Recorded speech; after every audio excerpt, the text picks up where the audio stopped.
कि हम लोगों में तो इतना दम है कि माइक नहीं भी रहेगा तो जीएम ऑफिस के अंदर तक तो आवाज जरूर जाएगा, ये बात जान लीजिएगा। और जो कर्मचारी सब है जीएम ऑफिस में, तो ये नहीं समझिएगा कि ये लड़ाई सिर्फ हम लोगों का है। अगर यदि आप लोग गौर कीजिएगा तो शायद सीसीएल का कर्मचारी सब भी परेशान है। अभी जाके देखिए कॉलोनी का स्थिति क्या है। इस बरसात में सारे क्वार्टर के सामने जो कचरा का अंबार पड़ा हुआ है, ये कहीं ना कहीं उदासीनता का रवैया की वजह से पड़ा हुआ है। तो ऐसा नहीं है कि इस जीएम साहब से सिर्फ यहाँ का रैयत ही परेशान है।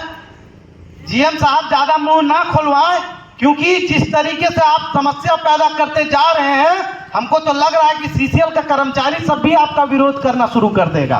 क्योंकि जिस तरीके से कॉलोनी का स्थिति बना के रखे हैं, जिस तरीके से कचरा फैला के रखे हैं, तो ये लड़ाई हम लोगों के हक अधिकार का है। जीएम साहब, तो हम आपको बता दें कि इस गलत फहमी में आप बिल्कुल भी नहीं रहिएगा कि ये लड़का सब बैठा है और बैठ के चला जाएगा, क्योंकि हम लोग तो उस स्तर तक अपना लड़ाई को लड़े हैं और लड़ाई में जीते भी हैं जिस स्तर तक का लड़ाई शायद आप इसके पहले नहीं देखे होंगे।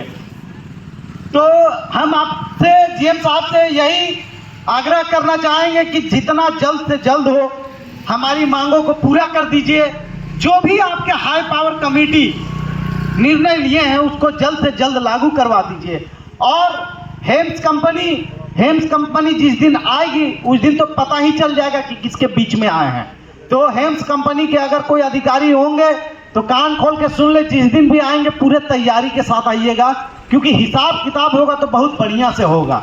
जितना दिन तक यहाँ पे हम लोग बैठे हैं तैयारी उतना मजबूत हो रहा है। ये नहीं समझिएगा कि हम लोग धरना पे बैठे हैं, बस समझिएगा कि दिन रात बैठ कर रणनीति ही बना रहे हैं।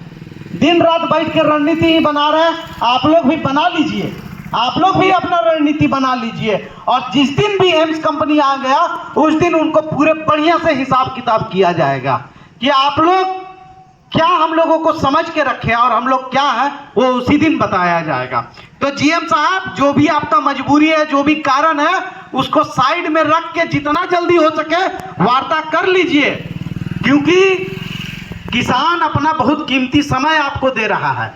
ये जो किसान है इन लोगों को खेत में होना चाहिए था, इन लोगों को अपना अब रोपा बिहीन का समय आ रहा है उसमें लगना चाहिए था। लेकिन इन लोग अगर यदि विषम परिस्थिति में आपके सामने बैठे हैं तो समझ जाइए जिस टाइम आपका पीक पॉइंट आएगा, जिस टाइम आपका लक्ष्य प्राप्ति का समय रहता है ना, जो पेपर में छपवाते हैं कि पिपरवार क्षेत्र ने अपना लक्ष्य हासिल कर लिया, तो अगर यदि इस बार हम लोगों का बिहीन समय पे नहीं हुआ तो ये भी जान लीजिएगा कि इस साल आपका टारगेट पूरा नहीं होने जा रहा है। इनकलाब जिंदाबाद, इनकलाब जिंदाबाद, इनकलाब जिंदाबाद। पूरा पैसा पूरा काम, पूरा पैसा पूरा काम। जय झारखंड। क्योंकि आप जो दे रहे हैं मामूली रकम, उस रकम में किसी का परिवार नहीं चलता है, उस रकम से किसी का पेट नहीं चल पाएगा। इसलिए किसान सबको किसानी भी जरूरी है। और समय पे देखिए, प्रकृति की इस बार बारिश भी पहले कर दिया है और इस बारिश में अभी इन लोगों को खेत में होना चाहिए था, लेकिन आपके सामने धरना पे बैठे हुए हैं। तो ये जान लीजिए कि आपका फरवरी मार्च का जिस टाइम क्लोजिंग टाइम आएगा तो कहीं ऐसा नहीं हो कि आंदोलन अगर उस समय पे हो गया तो आपका भी बिहन नहीं उगेगा। ये बात आप कान खोलकर सुन लीजिएगा।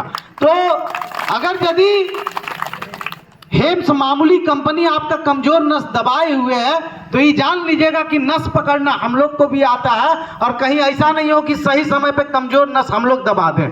उस टाइम कितना भी आग्रह कीजिएगा ना, हम तो इतना जानते हैं कि हम लोग तो धरना पे बैठ जाएंगे, आप धरना पे नहीं बैठ पाइएगा।